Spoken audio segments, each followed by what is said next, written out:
Hello guys, मेरे mama के channel को सब्सक्राइब करें एंड अपने प्यारे प्यारे हाथों से कमेंट करें।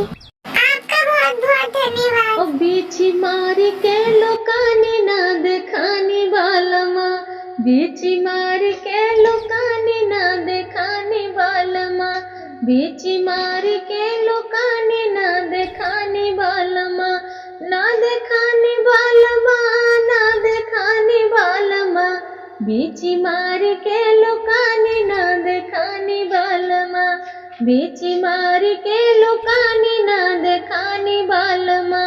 ओ सासुरु जो आए झारे मोर बालमा, सासुरु जो आए झारे मोर बालमा, झारे मोर बालमा, झारे मोर बालमा, सासुरु जो आए झारे मोर बालमा। ओ झारे काना झूरे का निहार मोरा घूंघटा, अरे झारे काना झूरे का निहार मोरा घूंघटा।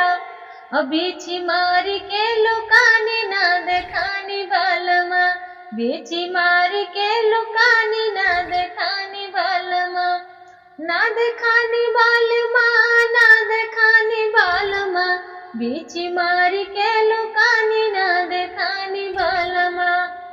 जेठवा जो आवाए झारे मोरे बालमा, अरे जेठवा जो आवाए झारे मोरे बालमा, झारे मोरे बालमा, हो झारे मोरे बालमा।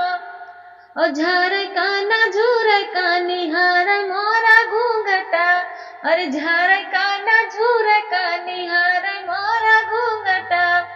ओ बीची मारी के लुकानी ना देखानी बालमा, बीची मारी के लुकानी ना देखानी बालमा, ना देखानी बालमा, ना देखानी बालमा, बीची मारी के लुकानी ना देखानी बालमा, बीची मारी के लुकानी ना देखानी बालमा, ना देखानी बालमा, ना देखानी बालमा, बीची मारी के लुकानी ना देखानी बालमा। हरे झारे काना झूरे का निहार मोरा घूंघटा, झारे काना झूरे का निहार मोरा घूंघटा। ओ बीची मारी के लुकानी ना देखानी बालमा, बीची मारी के लुकानी ना देखानी बालमा।